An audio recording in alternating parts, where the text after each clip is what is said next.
Hello दोस्तों, कैसे हैं आप लोग। उम्मीद करते हैं कि अच्छे होंगे और अपने तैयारी को कर रहे होंगे। तो आज हम लोग मॉडल सेट 3 को डिस्कस करने जा रहे हैं, जो कि काफ़ी इम्पोर्टेंट है और इसमें 100 ऑब्जेक्टिव को अभी डिस्कस करेंगे ओनली फॉर 15 से 20 मिनट में। तो अगर आप 15 से 20 मिनट दे देते हैं तो आप अपनी तैयारी को जांच सकते हैं। तो आइए आज हम लोग स्टार्ट करते हैं अभी तुरंत बिना देर किए हुए। और आज का एक पहला सवाल आपके स्क्रीन पर आ गया है। लिख रहा है, खून की सगाई किनकी प्रसिद्ध कहानी है। तो यह जो है ईश्वर पिटलीकर की है। नेक्स्ट हम बात करें अगर कि सवाल नंबर 2 पे, तो लिख रहा है, किसे महसूस हुआ कि पृथ्वी और आकाश के बीच घुटन भरी हुई है। तो ये जो आभास हुआ था सीता को जब वो घर से निकली थी। नेक्स्ट हम 3rd नंबर पे बात करने जा रहे हैं। लिख रहा है, निम्नलिखित में से किसे नगर संवेदना के कवि कहा जाता है। तो कुंवर नारायण को ये चीज कहा जाता है। बद्री नारायण चौधरी प्रेमघन किस प्रकार के गद्य लिखते थे। तो ये लिखते थे कलात्मक एवं अलंकृत। नेक्स्ट हम बात करने जा रहे हैं 5 नंबर। लिख रहा है, सुजाता का जन्म कब हुआ था। तो ये 3 मई 1935 ईस्वी को हुआ था। पापाती खाली स्थान कहानी की पात्र है। तो पापाती किस कहानी की पात्र है। तो ये नगर कहानी की पात्र है, जो मेनिंजाइटिस नामक बुखार से पीड़ित थी। नेक्स्ट हम 7 नंबर पे बात करने जा रहे हैं। बड़े डॉक्टर ने पापाती को कौन सी बीमारी बताई थी। तो ये जो बताया था वहाँ के डॉक्टर मेनिंजाइटिस। एस रंगराजन किस लेखक का पूरा नाम है। तो ये जो नाम है सुजाता का, राइट आंसर सी होगा। नेक्स्ट हम बात करने जा रहे हैं 9 पे, धरती कब तक घूमेगी के रचनाकार कौन है। तो ये है सावरदैया, राजस्थानी कवि। ये कहानी है धरती कब तक घूमेगी। नेक्स्ट हम बात करने जा रहे हैं 10 नंबर के ऊपर। लिख रहा, अहिंसा और सत्याग्रह किनका सबसे बड़ा हथियार था। तो ये जो था गांधी जी का, राइट आंसर डी होगा 10 का।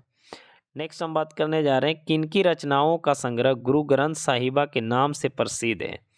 तो ये जो है गुरु नानक का, राइट आंसर ए। नेक्स्ट हम बात करने जा रहे हैं 12 नंबर। लिख रहा है, वाणी कब विष के समान हो जाती है।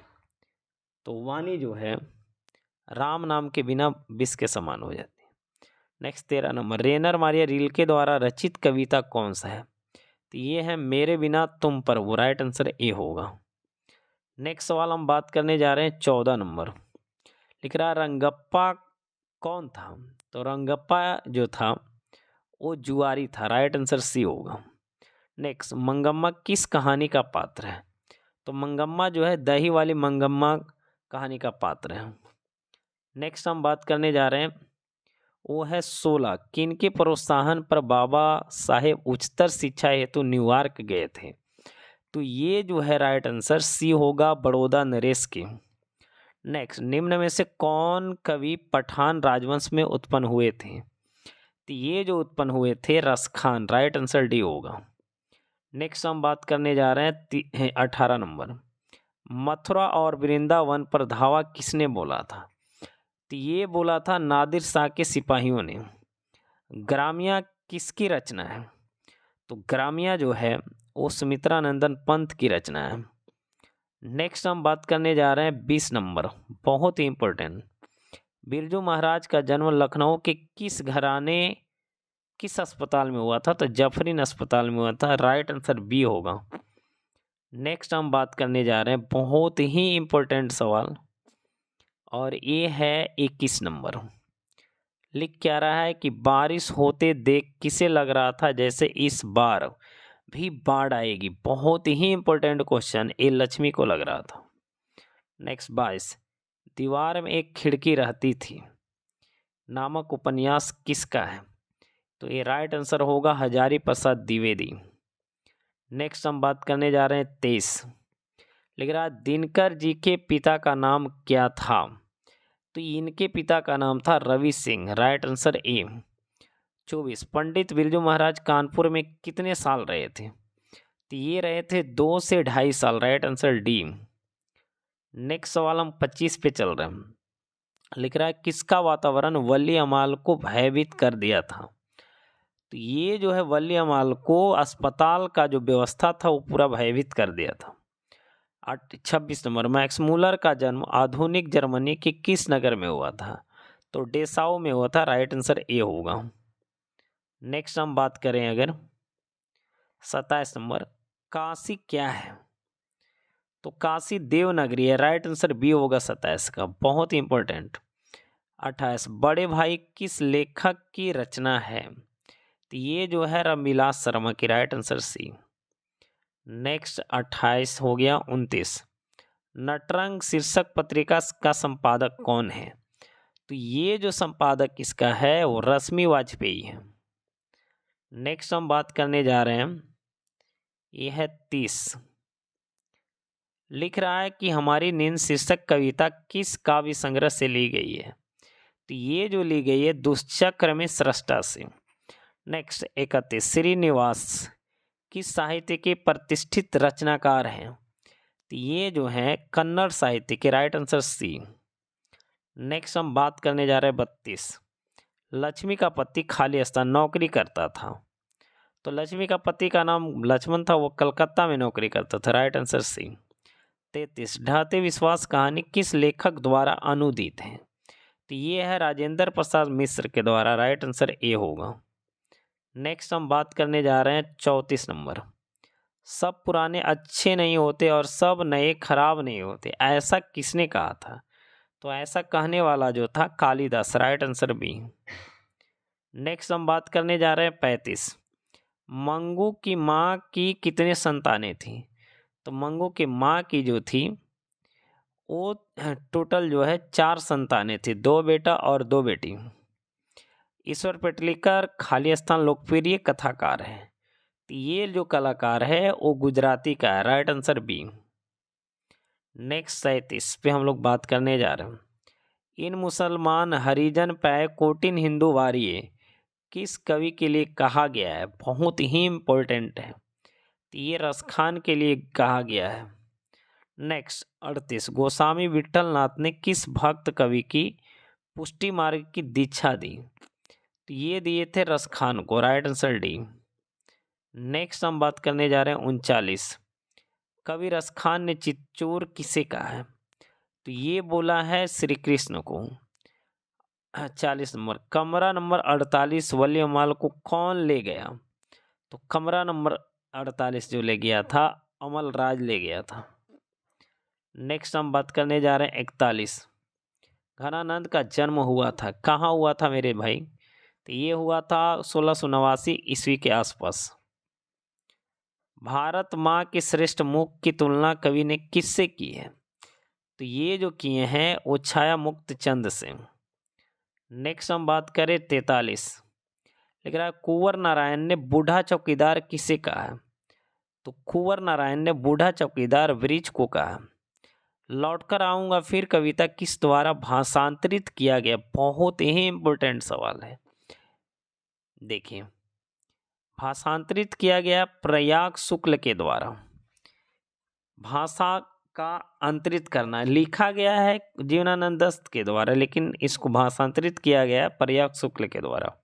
बहुत ही इंपॉर्टेंट क्वेश्चन। नेक्स्ट हम बात करने जा रहे हैं 45, अशोक वाजपेयी का जन्म कब हुआ था? तो इनका जन्म हुआ था 16 जनवरी 1941 ईस्वी में। मेरा धर्म कैद खाने का धर्म नहीं, यह पंक्ति किस शीर्षक पाठ से ली गई है? तो यह जो पाठ है वो शिक्षा और संस्कृति जो महात्मा गांधी के द्वारा लिखा गया। नेक्स्ट 47 नंबर पे लिख रहा गांधी जी को महात्मा की उपाधि किसने दी थी? तो रविंद्रनाथ ठाकुर ने। शिक्षा और संस्कृति किनकी रचना है? तो महात्मा गांधी के। 48 का सी हो जाएगा, बहुत ही इंपॉर्टेंट। नेक्स्ट 49 नंबर पे आ गया, महात्मा गांधी के अनुसार उदात्त और बढ़िया शिक्षा क्या है? तो उदात्त और बढ़िया शिक्षा जो है अंशक प्रतिरोध है।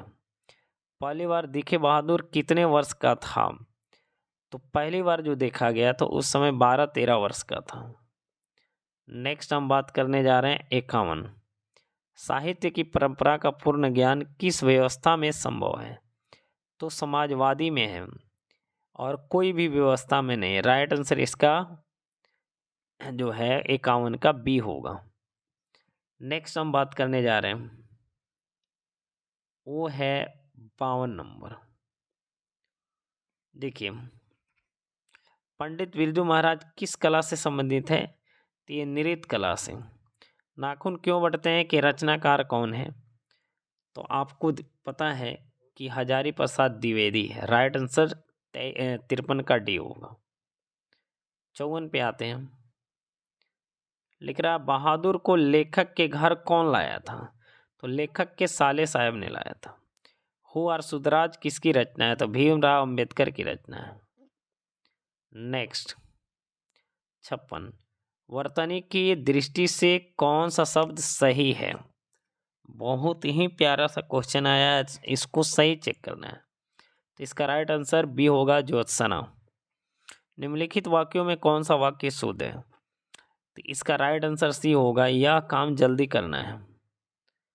नेक्स्ट हम बात करें 58 नंबर। लिख रहा है कि निम्नलिखित में से किस वाक्य में अकर्मक क्रिया है? तो ये है ज्योति रोती है। 59, काम का नाम बताने वाले शब्द को क्या कहते हैं? तो जहां भी काम आ जाएगा क्रिया होगा।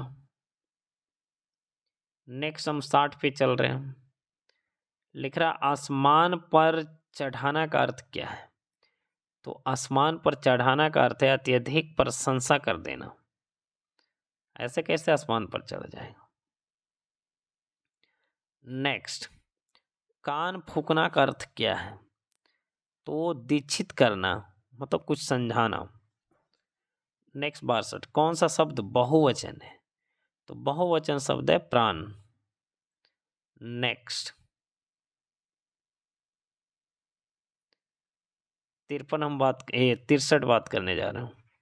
निम्न में एक देशज शब्द नहीं है, वो बताना है कि कौन सा देशज शब्द नहीं है। तो डिग्री जो है अंग्रेजी शब्द है, बाकी सब देशज है। अभाव में कौन सा उपसर्ग है? तो अभाव में जो है वो अ उपसर्ग है। राइट आंसर ए। 65, अंतिम में कौन सा प्रत्यय लगा हुआ है? तो अंतिम में जो है इम प्रत्यय है। Right answer C. नेक्स्ट 66, पिता का पर्यायवाची शब्द नहीं है। तो पिता का जो पर्यायवाची शब्द नहीं है वो आत्मज। नेक्स्ट हम 67 पे बात करने जा रहे हैं। लिख रहा है, अमृत का पर्यायवाची शब्द नहीं है। तो इसका राइट आंसर होगा डी, रसाल। बाकी सब अमृत का पर्यायवाची शब्द है। नेक्स्ट, मुख का पर्यायवाची शब्द नहीं है। तो इसका राइट आंसर होगा वाचाल। असोदा में प्रयुक्त संधि है। तो असोदा में जो प्रयुक्त संधि है विसर्ग संधि। Right answer C. नेक्स्ट 70, लिख रहा, महोदय का संधि विच्छेद क्या है? तो महोदय का जो संधि विच्छेद है महा प्लस उदय। Right answer D. नवग्रह कौन समास है? तो नवग्रह जो है दिग्गु समास है। नेक्स्ट हम बात करने जा रहे हैं 72। लिख रहा, पाप या पुण्य में कौन सा समास है? तो इसमें राइट आंसर द्वंद्व समास है। जिसे पार करना कठिन हो उसे क्या कहते हैं? तो उसे दुर्गम कहते हैं। नेक्स्ट, दही कौन सा लिंग है? ये बताना है। तो दही जो है पुल्लिंग है। नेक्स्ट 75, भाषा की सबसे छोटी इकाई क्या है? तो भाषा की सबसे छोटी इकाई को हम वर्ण कहते हैं। Right answer D. हिंदी वर्णमाला में स्वर की कुल संख्या कितनी है? तो स्वर की कुल संख्या 11 है। Right answer B. जातिवाचक संज्ञा है। तो जातिवाचक संज्ञा जो है लड़का है। राइट आंसर ए होगा। नेक्स्ट सवाल हम चल रहे हैं 78। लिख रहा है 78 में, लिख रहा है निश्चयवाचक सर्वनाम है। तो निश्चयवाचक सर्वनाम जो है इसमें यह है, बाकी जो है निश्चयवाचक सर्वनाम नहीं है। नेक्स्ट लिख रहा है, मानव शब्द से विशेषण बनेगा। तो मानव शब्द से अगर आपको विशेषण बनाना है तो इसमें जो है मानवीय हो जाएगा। Right answer D. नेक्स्ट अगर हम बात करें 80, वृक्ष से पत्ते गिरते हैं, इस वाक्य में किस कारक का चिन्ह है? तो वृक्ष से जब भी पत्ते गिरेंगे तो इसमें जो है अपादान कारक है। किसकी अंतिम ध्वनि स्वर होती है? तो राइट आंसर जो है डी, मुक्ताक्षर का।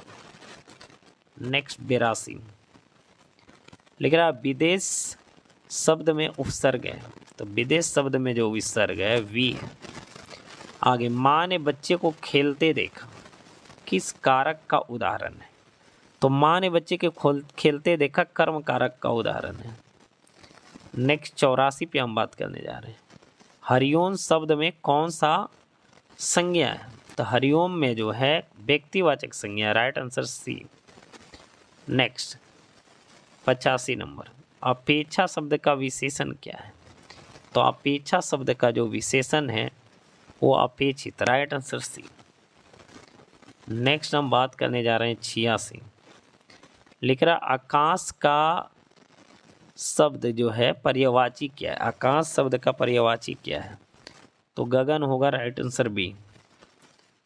नेक्स्ट हम बात करने जा रहे हैं उच्चारण में वायु प्रक्षेप की दृष्टि से व्यंजन के कितने भेद हैं? तो इसका राइट आंसर डी होगा 2। चलिए आगे हम बात करने जा रहे हैं 88, निम्न में व्यक्तिवाचक संज्ञा कौन है? तो व्यक्तिवाचक संज्ञा इनमें दिवाली है, राइट आंसर डी। 89, नियम शब्द क्या है? तो नियम जो शब्द है वो है पुल्लिंग, राइट आंसर ए। नेक्स्ट हम बात करने जा रहे हैं 90, लिख रहा है शरणागत शब्द कौन सा समास है? तो शरणागत जो शब्द है उसमें तत्पुरुष समास है, राइट आंसर ए। भगोड़ा शब्द में प्रत्यय है, तो इसका राइट आंसर यह होगा, भगोड़ा में अप्रत्यय है। नेक्स्ट 92, लिखिए आज्ञा शब्द में कौन सा लिंग है? तो आज्ञा शब्द में जो लिंग का प्रयोग किया है स्त्रीलिंग। आधुनिक शब्द का विलोम क्या है? तो प्राचीन है, राइट आंसर आपका सी हो जाएगा 93 का। नेक्स्ट 94 पे हम चल रहे हैं, लिख रहा है 94 में कि निम्न में शुद्ध वाक्य कौन है? तो इसमें जो शुद्ध वाक्य का प्रयोग किया गया है फूलों की एक माला लाओ, राइट आंसर डी। वह खाना खा चुका है, किस काल का उदाहरण है? तो यह जो है भूतकाल का है, राइट आंसर बी होगा। नेक्स्ट 95 पे चल रहे हैं, लिख रहा वह खा चुका था किस काल का उदाहरण है? तो ये जो है भूतकाल का, राइट आंसर बी। नेक्स्ट 96, रात शब्द का पर्यायवाची क्या है? तो इसका राइट आंसर होगा रजनी। नेक्स्ट 97 पे लिख रहा निम्न में कौन शुद्ध शब्द है? यानी शुद्ध शब्द इसमें से खोजना है। तो इसका शुद्ध शब्द जो है वो चार दीवारी है, राइट आंसर जो है उडी है। नेक्स्ट 98, पहाड़ टूट पड़ना मुहावरे का अर्थ क्या है? तो इसका राइट आंसर जो है वो डी है, भारी विपत्ति आना। नेक्स्ट 99 नंबर पे हम बात करने जा रहे हैं, लिख रहा है कि ऐसे शब्द जो यौगिक तो हैं पर अर्थ के विचार से अपने सामान्य अर्थ को छोड़कर किसी परंपरा से विशेष अर्थ के परिचायक है, क्या कहलाते हैं? तो इन्हें योग रूढ़ कहते हैं, राइट आंसर सी होगा। 100 में ल कौन व्यंजन है ये बताना है। तो ल जो है अंत्यस्थ व्यंजन है, राइट आंसर सी। तो इस तरह से अभी हम लोग 100 ऑब्जेक्टिव डिस्कस किए हैं। कितना आपका स्कोर सही हुआ जल्दी से कमेंट करेंगे और लाइक करना बिल्कुल ना भूलेंगे और अपने दोस्तों के पास शेयर करेंगे। जो भी आपके पास आसपास बच्चे पढ़ रहे हैं, तैयारी कर रहे हैं मैट्रिक बोर्ड का इस वर्ष, उनके पास ज़रूर भेजें और मुझे सपोर्ट करने का प्रयास करें। धन्यवाद। मिलते हैं नेक्स्ट वीडियो में, तब तक के लिए जय हिंद।